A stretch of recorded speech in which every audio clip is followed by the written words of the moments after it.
I apologize for this image. I have to use it because I love the movie Princess Bride and I thought it was hilarious. Later, Hero Hyrule. I hate this screen because the screen has like a white background and it's lighting me very poorly. And I have to look. I have to look my best. So time to resurrect the undying corpse that is Pokemon. I think the problem is that some of them did die. So Game Freak lied was a hashtag that was going around.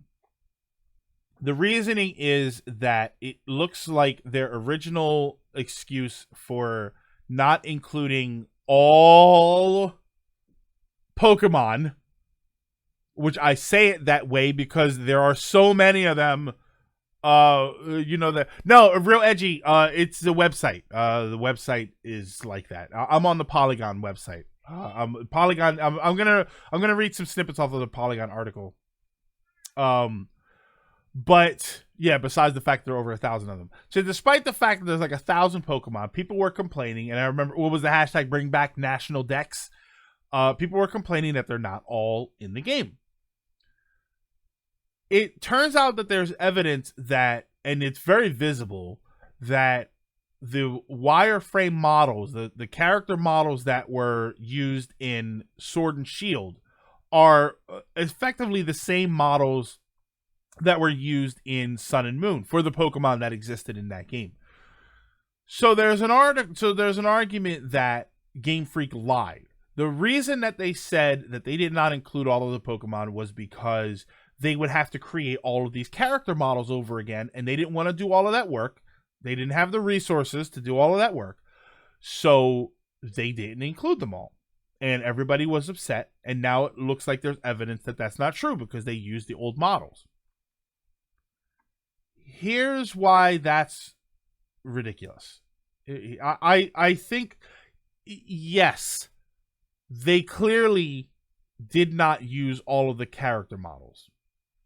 Or they did not make all new character models. They used some of the old character models. But that is only a fraction of it. I'll read this section and then we'll talk about... Because I argued about this before. Where is this? Curiously, Game Freak has said multiple things on the subject. Picking one quote as the reason. We need to... This is Junichi Masuda. We need to be able to prioritize new gameplay ideas. We need to be able to find a way to balance the right number of Pokemon and still introduce new ways for the player to enjoy the game. There was another phrase here. Oh, here we go. If you look at the actual interview reference in the post, that's not what Pokemon Studio said, at least according to the translation highlights floating around. And this is from a message from before. The actual text of these highlights state that balancing for new Pokemon with new abilities has become very hard. The specific reason why Game Freak has judged that it will be hard for all Pokemon to appear, even in titles going forward. That is something that I argued before, is that a lot of people were complaining that, the character models. It's not just character models. When you create Pokemon for these games, you have to balance their characters. You have to balance their moves, their attack and defense, the rate at which they grow.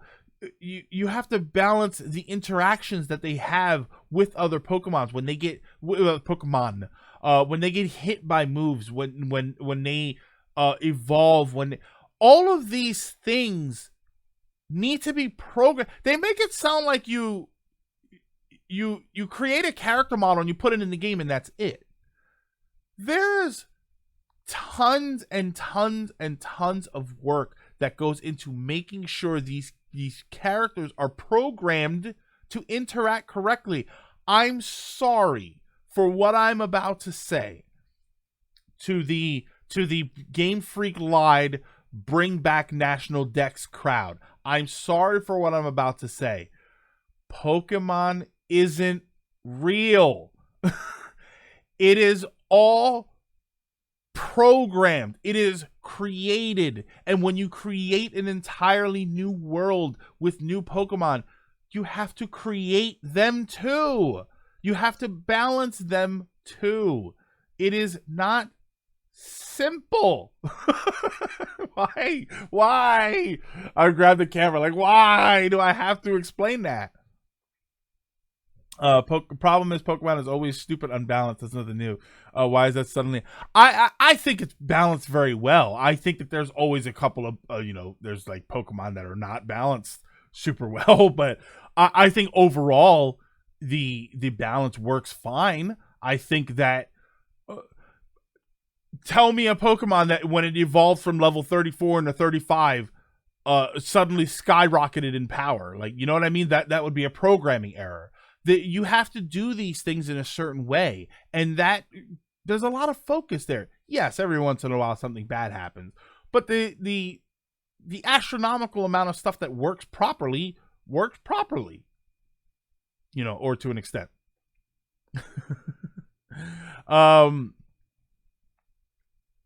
It's balancing that's a pain in the ass, and doing all that for that employees. Yeah, they'd be at it for years.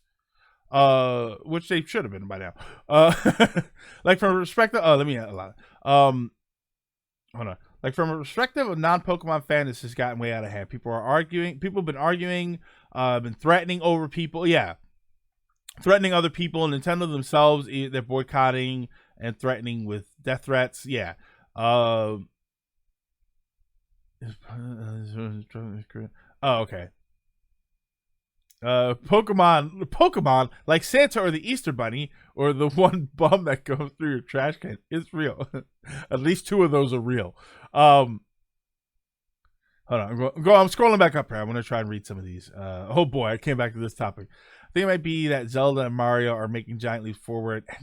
Are they though? Are they really making giant leaps forward or just moving forward? That's probably a whole nother discussion. I'm probably pissing off a lot of people right now. Balance in almost all things. I feel like they're going to try and lure a new audience as newcomers. You probably don't want to be overwhelmed by that amount. Oh, yeah. Yeah, and that's the thing.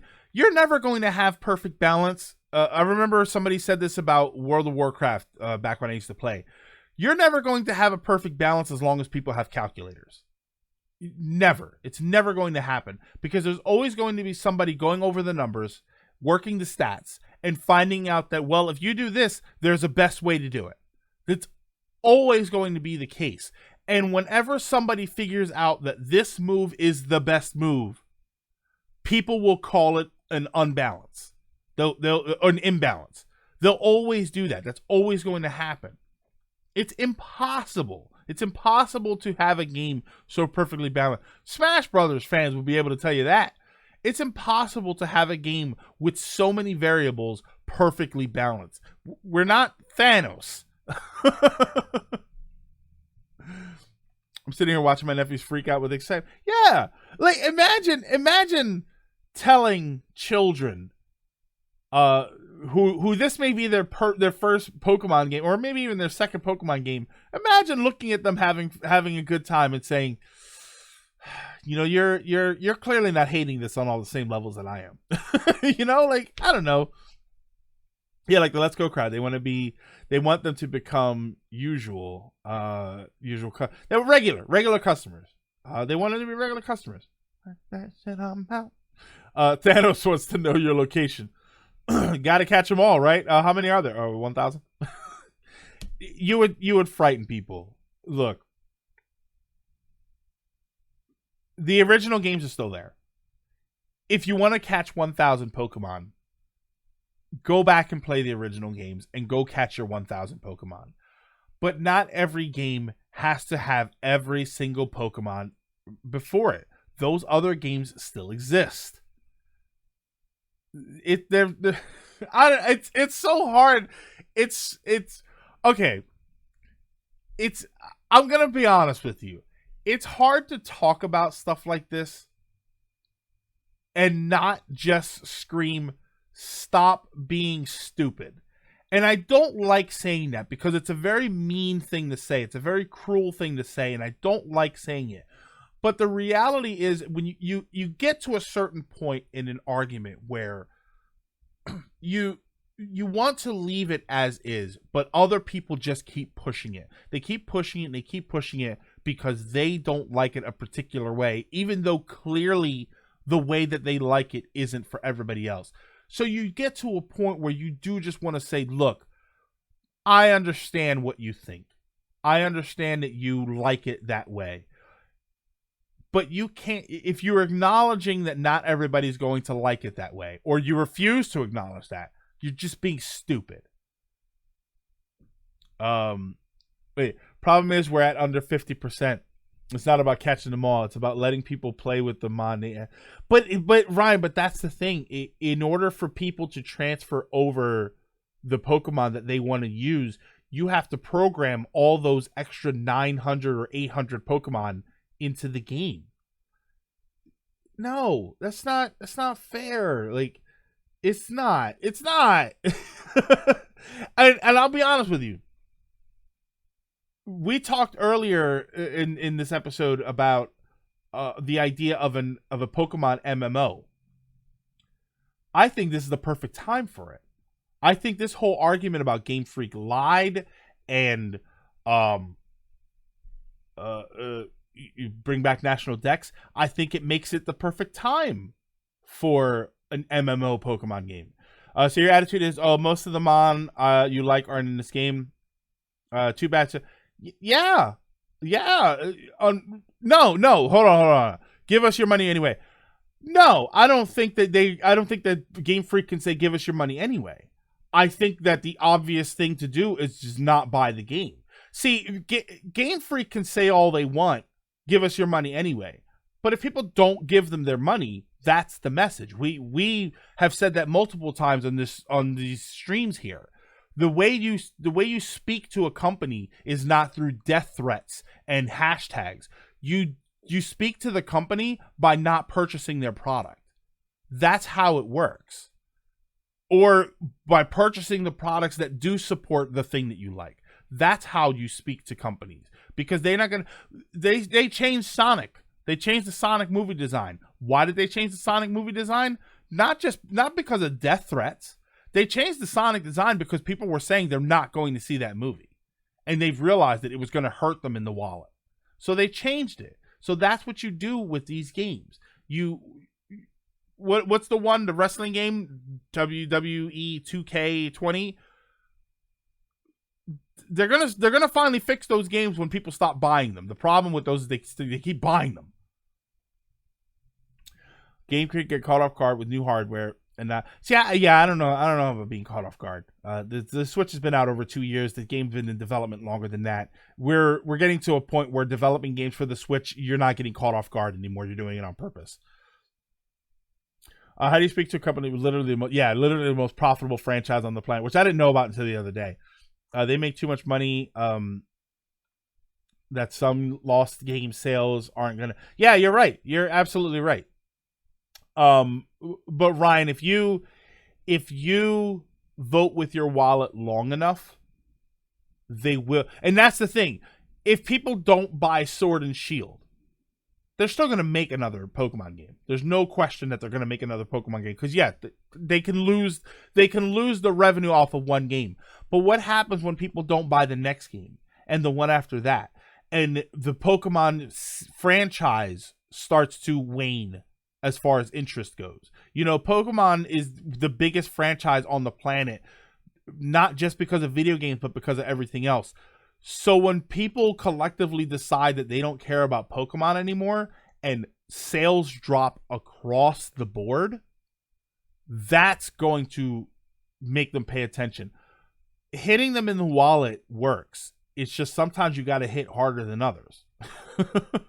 Some people's wallets are way too big. Yeah, these giant monolith companies, you can hurt their profit margin. No, it's not going to work from just boycotting one game. It's not. But if you boycott the series as a whole, eventually, yeah, they are going to feel it. It's too bad. Ryan,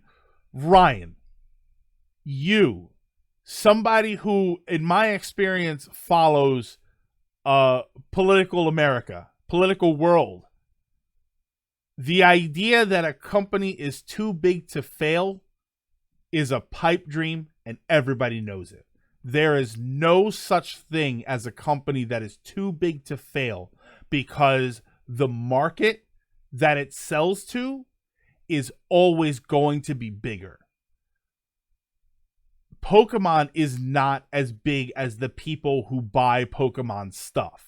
And if the people who buy that stuff collectively decide that they don't care anymore, that will kill them. It happens all the time. It happened. We've seen it. We've seen the arrogance of corporations in our political climate. And I don't want to get into a political discussion, but we've seen the arrogance of corporations in our political climate, and they fail. They do. It's not super common, but they fail. And they fail. One of the reasons they fail is because they think they're too big to fail. In the case of a Japanese company, they make it Japan exclusive. As one person I watch on YouTube mentions when discussing about boycotting Blizzard, you have to boycott. Yeah, you have to boycott them long enough. Yeah, if you decide that you're not going to buy Diablo 4, Blizzard's not going to care. They're not. They're going to lose some money, clearly, but they're going to be making enough money off of World of Warcraft. They're going to be making enough money off of Overwatch. They're going to be making enough money on merch and all of that. They're going to be fine. But when people collectively ban or boycott Blizzard, when they don't play WoW anymore, when they don't pay for that monthly subscription, when they don't buy Overwatch games anymore, when they don't buy Diablo games anymore, when they don't pay for their services, that's when they're going to start saying, all right, maybe we're not failing, but this is turning into a problem. Pokemon is such a conscious institution that it has the Mario Sonic effect. Parents don't know better. They buy it for their kids. They're doing the mobile stuff to make tons of money because it's cheap with high profit margins. I agree they could fail eventually. Just kidding. Oh yeah, and Ryan, but Ryan, that's exactly my point. It can happen. No, I refuse to take it off of slow mode. This is why we put it on slow mode. I know that these conversations get everybody really hyped. But she gotta. It's like slow mode is like Dark Souls, the Dark Souls of chat. You have to be very careful about what you say because you're not gonna get to refute it for a while. But yeah, no. They can fail. It's possible. It's going to take a while. They're not going to fail if they listen to everybody on this game and say, okay, well, the next game we're going to try and fix some of this stuff. But how consistently do they have to not listen before it's going to start affecting them? And you're right. Parents are going to buy this crap for their kids. They're going to buy it for their kids. And I'm sorry to call it crap, but you know, when you get down to it, it's all when you buy stuff for kids like that and they just throw it away. You know, they're gonna throw it out eventually in a couple of years. So it's for them, it's like junk. But what's gonna happen when the kids stop asking for it? You know, what's gonna happen when the kids don't want Pokemon toys for Christmas? They don't want Pokemon games for Christmas. You know, the parents are gonna stop buying them that stuff because it's not gonna be on their mind to even buy it anymore. Star Wars Fallen Order is the Dark Souls of Star Wars. Yeah, it makes them want to change even less. Speaking of Dark Souls Fallen Order, oh yeah, that's what. Yeah. Oh, okay, talking about Star Wars.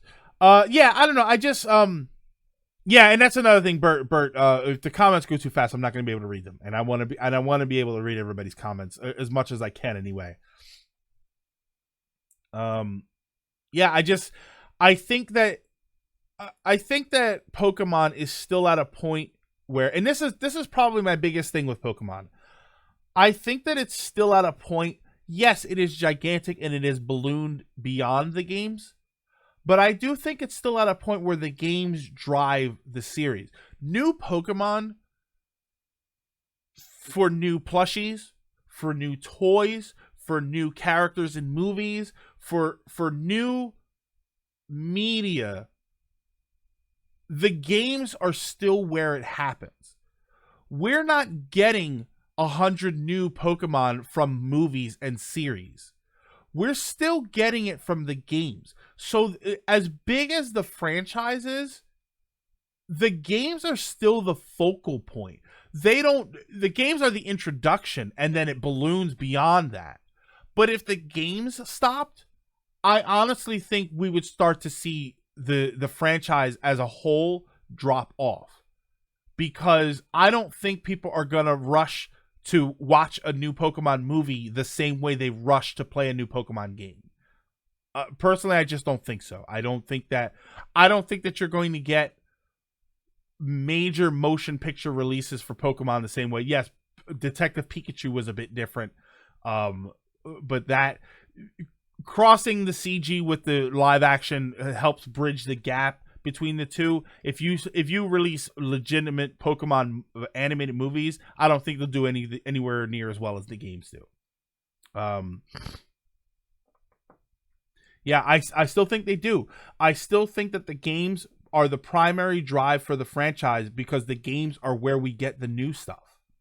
The games are always where we get the new stuff. We don't, with the few exceptions, we've gotten brand new Pokemon from other media, but the games are always where we get all of the new ones. So to me, that means that the games are still driving the franchise. And if you cut out the games, I don't think there's another solid point where maybe the series, but even then, a lot of people are arguing that the series is getting a bit tiresome. But there's not going to be a viable place where you can introduce them all at once like that. What's to stop Game Freak, Pokemon Company was just saying, screw the games, just put the new Mon stuff out just put the new Mon out for stuff anyway. The problem is you won't have a focal point. You'll begin to scatter the franchise. Let me ask a question. I'm gonna ask a question of chat here. What Pokemon media do you consume? Do you play the games? Do you watch the animated series? And when I say watch the animated series, I mean keep up to date with it. Do you follow the movies? Do you read the comics? What media for Pokemon do you consume? I'm interested in this.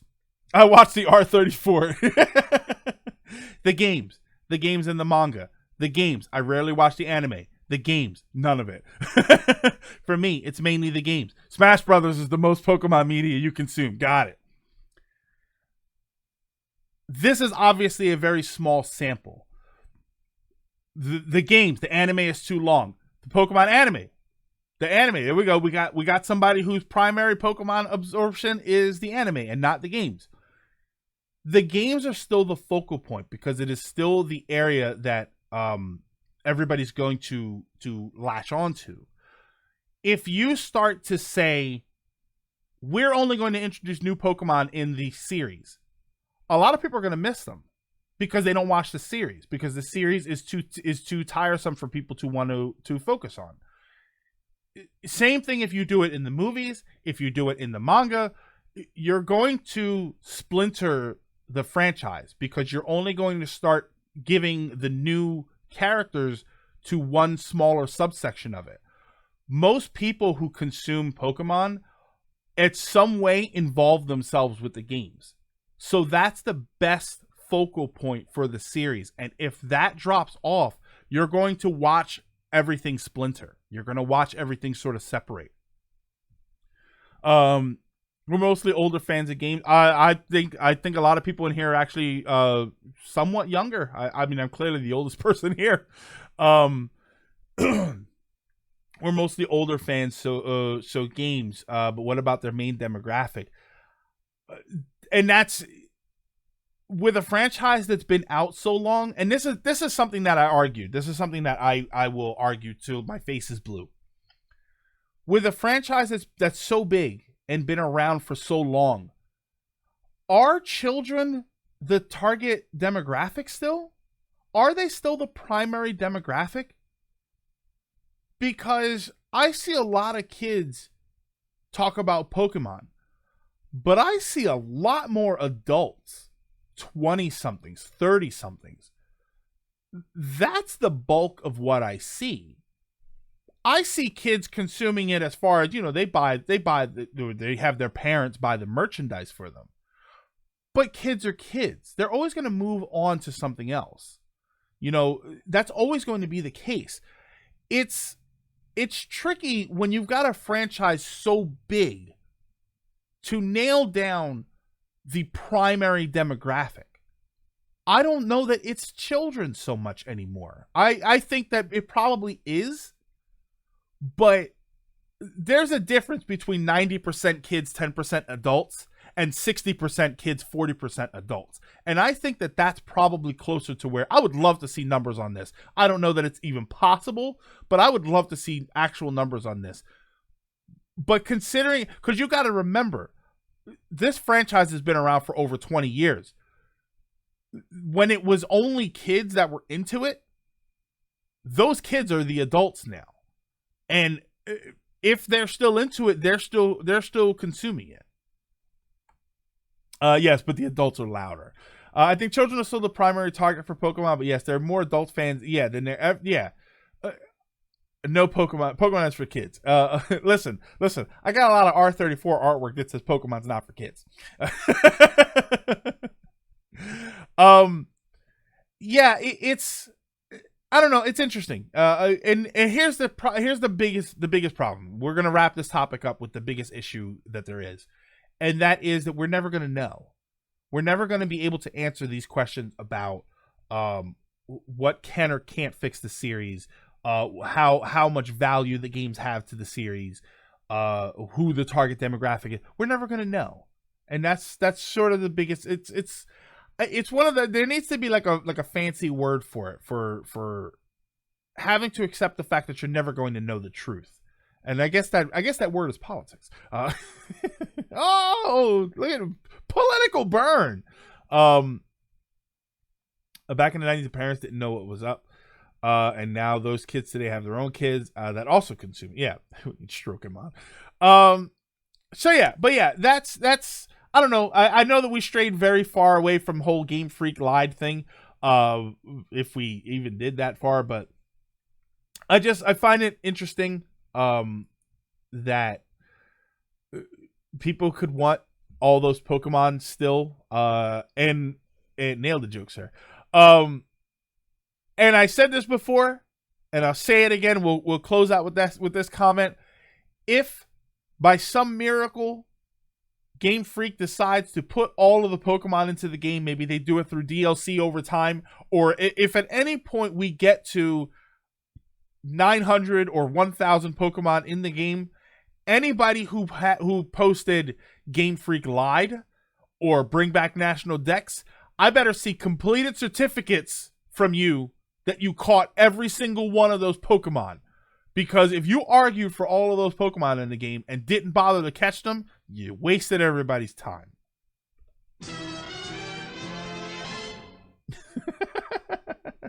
That's going to be a big patch. We made it. I have a living Dex, so I will definitely have the certificate. We made. Uncle Silver wants receipts. We made it to viewer topics. Oh my god, we trudged through some muck to get here, but we made it to viewer topics.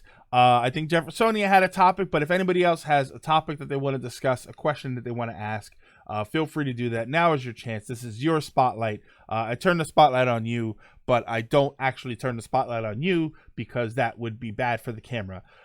Is Muck in Sword and Shield? Disney Plus. What are we talking about? You just wanted to bring up Disney Plus? Okay. Disney Plus. All right. Good topic. Yeah. All right. No. Disney Plus was released starting this past Monday. Fox, have a good one. Yeah, Disney Plus was released starting this past Monday. They're rocking and rolling. A lot of people are very happy with the service. There is some disappointment because in The Simpsons, they So what the Simpsons issue with Disney Plus is that the Simpsons was created in 4:3 aspect ratio for the screen, which is almost a square. In order to make it widescreen, they cut off the tops and bottoms of the screens. The problem is that is cutting out some of the jokes. I've only seen like one real example of that, which is the Duff Brewery joke, where they have Duff Light, and Duff Dry, but it's so you see the three containers and you see the Duff pouring into the containers, but what they cut out was that it is actually one single pipe that just splits into three, saying that it's all the same beer. So they cut out that joke. My problem is I haven't seen any other examples of that. Yeah, it's 4:3 crop to 16:9. It looks like crap. Okay, so that's another thing. Yeah, it's always framed badly and it looks like crap. Yeah, the resolution probably suffers from that. That is very similar to different problems. There is what they've done in other shows is that they've done it the other way around. X-Files has a great example where X-Files was also in 4:3. So what X-Files did was they expanded out the image, because a lot of the time when you get shows that are recorded, what they do is the recordings are wider and then they crop it to 4:3. So but that stuff that's on the sides is often not meant to be there. They have, indicators that say where the 4:3 image is going to end. X-Files had an episode where they put the widescreen images back in order to make it widescreen for the DVD release. There's a scene where Mulder breaks a chair because he's trying to get a piece of wood as a stake, because he's going to kill what he believes is a vampire. He breaks the chair and then he's reaching for the piece of wood. In the widescreen version, you see another hand come from off the screen and hand him the correct stick. And I remember we were watching it and I stopped it and I said, whoa, hold on a second here. I rewound it and yeah, you can see the hand handing him the proper stick that he needs for the scene. It's hilarious, but in 4:3, that image isn't normally visible. There were problems with Buffy. I think when Buffy went to Blu-ray or something, the makeup looked atrocious because they altered the lighting and now you could see it much worse. When they Blu-rayed either DVD or Blu-rayed Next Gen, Star Trek The Next Generation, the special effects were terrible looking. You could almost see the strings on certain things because the resolution was never meant to be that high. There were issues, and it looks like Disney Plus is having some of the same issues. Yeah, everybody's posting the Duff Dry, Duff Light joke. Yeah, but I don't see any other examples of it other than the fact that I think Ryan said that it just looks like crap because of the resolution, the way it looks. I want to watch early Simpsons at some point. What are good seasons? Start at season 3 or 4. Don't bother with 1 and 2. They censored the symbol and the grunt. Yeah, I saw that, and I don't understand what the censorship was for that. But I can still watch the show, right? I'm mostly focused on being able to watch the show, assuming I ever get Disney Plus. Can we see behind the scenes of the Silver Lining?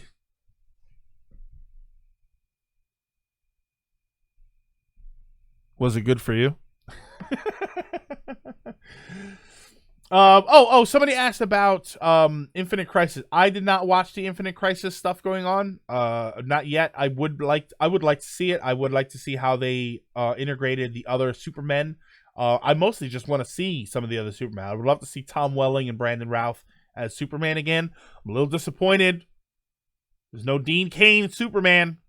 Unless they change that, my understanding is that the Dean Cain Superman is not included in the Crisis on Infinite Earth. Kind of bummed out. Hey, AR Mega Man.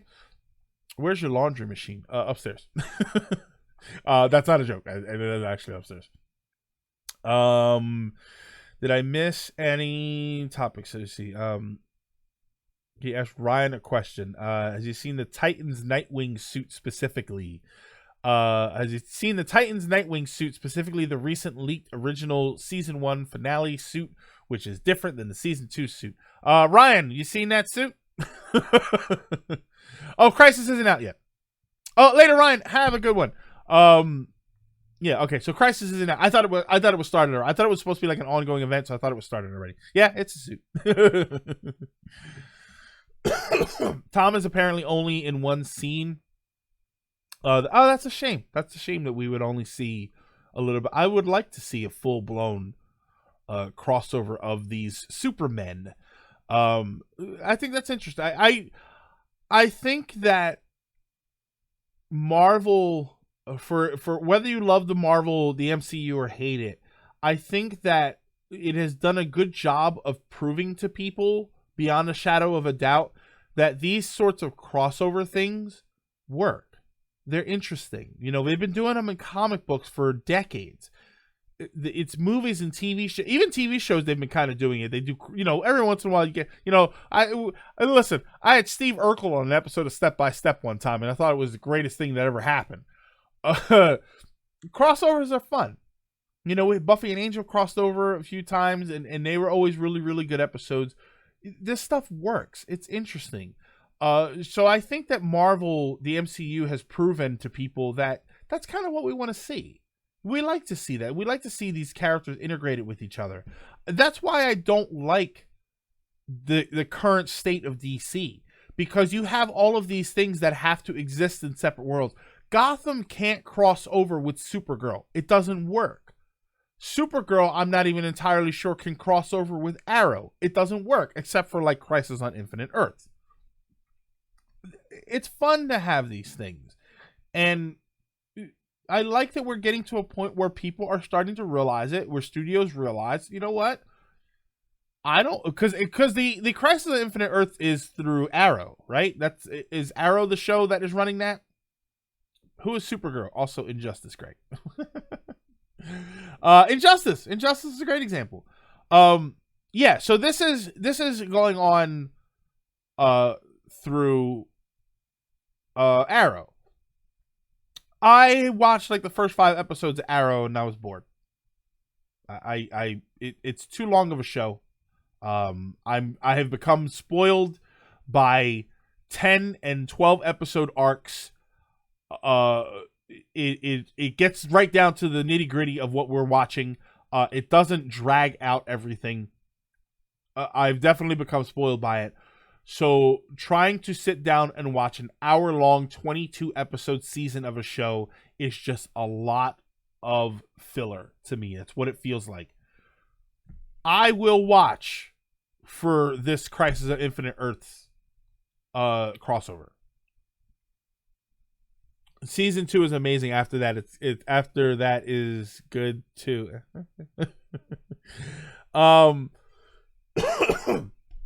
Yeah, it's fun. It's fun to watch these crossovers. It's fun to see, you know, especially with Infinite Earths, where you get to see Tom Welling. Because I don't think we saw. I watched Smallville. I didn't watch the last 2 or 3 seasons of Smallville. We never saw him as Superman. And I think that was something that they said in an interview, was that the Smallville show was about him before he became Superman. So you won't ever see him as Superman except for maybe at the very, very end. So this is a chance to see Tom Welling's Superman. I'm more excited to see Michael Rosenbaum return as Lex Luthor. Oh, we do see him in season 11. Okay. Watching Batwoman, and they definitely should have just had Nolan trilogy as canon in the Arrowverse. I don't care if Christian Bale is Batman or not. Well, he wasn't Batman anymore. That was the whole thing. By the end of the Nolanverse, he gave up being Batman. I care more about the characters themselves over the actors. Yeah. I love the first 2 seasons of Flash. Flash is another one that I heard was good, and I don't know if I can sit down and watch it. Oh, but season 11 was a comic book. Oh, so they did the Buffy thing. Buffy season 8 was a comic. Was a graphic. No, it was actually a comic. It was a straight up comic book. So yeah, it's interesting. Kevin Conroy as old Bruce was all that I needed. Yeah, that's it. That's all you need. All you need is Kevin Conroy as Batman anywhere, and you're fine. Oh, Kevin. All right. So unless anybody has any other topics, I think that's going to wrap it up. Let me get my buttons ready. Third season of Bates Motel was pretty meh. Yeah, I have no interest in like Bates Motel. It's horror based stuff. I'm not a horror fan.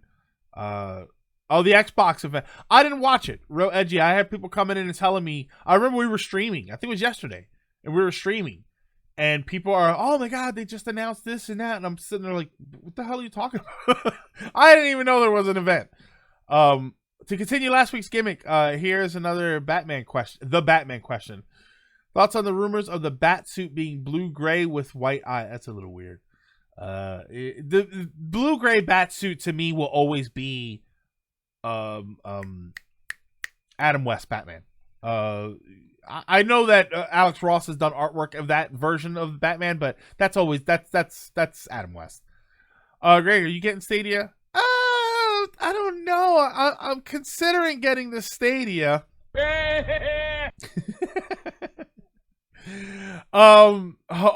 Google. Why must you fail me so often? But that is going to do it for Crisis on Infinite Greg's. Oh god, we don't want infinite ones of those. Let me get my buttons ready. I have buttons to share with everybody. Thank you everybody for stopping in and for hanging out today, being part of the conversation. It was a roller coaster of discussions today. I have buttons. If you are watching this live right now, be sure to go ahead and click follow. That would help me out a lot. And if you feel inclined to subscribe, also do that. Remember, if you've got Twitch Prime, you get a free Twitch Prime sub once a month, and feel free to go ahead and use that here. Also, follow me over on Twitter. Yeah, look at that. I got buttons this time with little text thingies.